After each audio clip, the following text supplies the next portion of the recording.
Assalamualaikum warahmatullahi wabarakatuh. Perkenalkan nama saya Yunita, NPM 21030200040, Prodi Perbankan Syariah. Dosen pengampu Bapak Muhammad Hanafi Juradi, SHI, MSI. Di sini saya akan mempresentasikan hasil PPT saya tentang pemikiran ekonomi Islam pada masa Khulafaur Rasyidin. Yang pertama, abstrak. Perekonomian pada masa Abu Bakar As-Siddiq diwarnai dengan pemberontakan kaum mustrat yang tidak bersedia berzakat.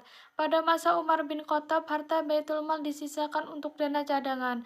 Di akhir masa pemerintahan Umar bin Affan terjadi kekacauan politik karena adanya dugaan penjabat korup. Di era Ali bin Abi Thalib, negara Islam melakukan percetakan uang koin atas nama negara Islam. Pendahuluan. Sejak masa pemerintahan Khulafaur Rasyidin, pemikiran ekonomi Islam semakin berkembang seiring dengan bertambahnya luas cakup negara Islam. Meskipun sama-sama menjalankan sistem ekonomi Islam, namun kebijakan-kebijakan yang diambil oleh para pemimpin negara Islam pada saat itu berbeda-beda. Karena adanya perbedaan kondisi politik, sosial, juga karena adanya konflik-konflik baik internal ataupun eksternal. Pembahasan ekonomi dalam Islam. Islam adalah ekonomi ilahiyah karena titik berangkatnya adalah dari Allah dengan tujuan mencapai ridha Allah dan cara-caranya tidak bertentangan dengan syariatnya.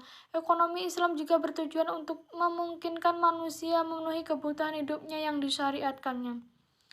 Pemikiran ekonomi Islam pada masa Khulafaur Rasyidin.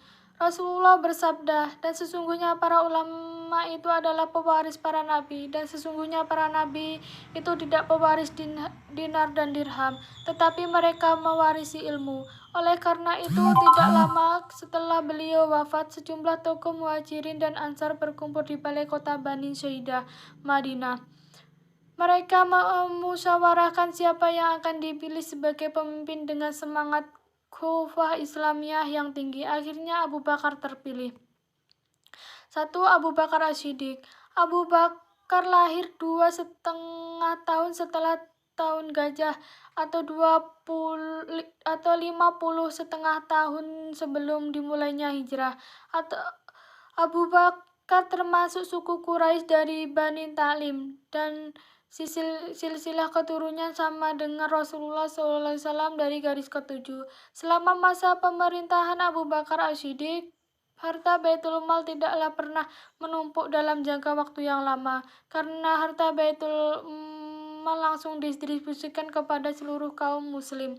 Bahkan ketika Abu Bakar wafat, dalam pendaharaannya negara hanyalah ditemukan 1 dirham.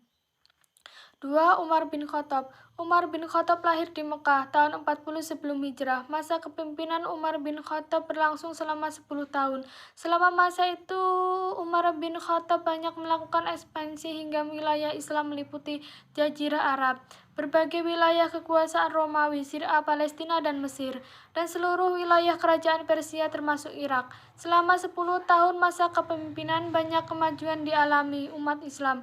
Dapat dikatakan pemerintahan Umar merupakan abad keemasan dalam sejarah Islam.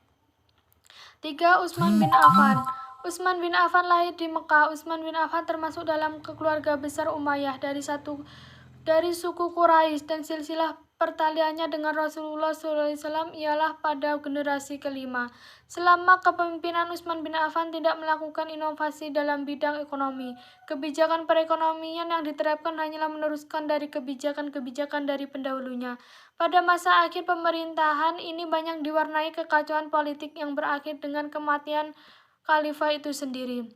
Yang keempat, Ali bin Abi Thalib. Ali bin Abi Thalib yang kunyatnya Abu Hasan dilahirkan pada tahun Gajah ke-13. Ali merupakan keponakan Rasulullah SAW dan dari suku Bani Hashim yang dipercaya menjaga tempat suci Ka'bah. Khalifah Ali bin Abi Thalib mengambil langkah penting pada masa pemerintahannya, yaitu mencetakkan mata uang koin atas nama negara Islam.